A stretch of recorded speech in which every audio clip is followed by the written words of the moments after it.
नमस्कार, मी योगेश जनार्दन बोरोडे, राहणार वडाळी देशमुख, तालुका अकोट, जिल्हा अकोला, राज्य महाराष्ट्र।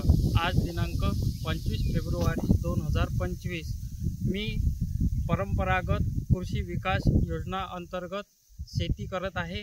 पंजाबराव देशमुख नैसर्गिक शेती मिशन व स्वर्ग विकास समिती अकोला यांच्या मार्गदर्शनाखाली माझ्या गावामध्ये मला प्रशिक्षण देण्यात आलेलं आहे। पंचांगानुसार या गव्हाची 23 नोव्हेंबर 2024 रोजी गव्हाची पेरणी केलेली आहे। गव्हाची पेरणी करताना मी त्यामध्ये S9 कल्चर व गुळ याला बीज प्रक्रिया केलेली आहे आणि बीज प्रक्रिया केल्यानंतर मी याच्यावर तरल खताची फवारणी केलेली आहे।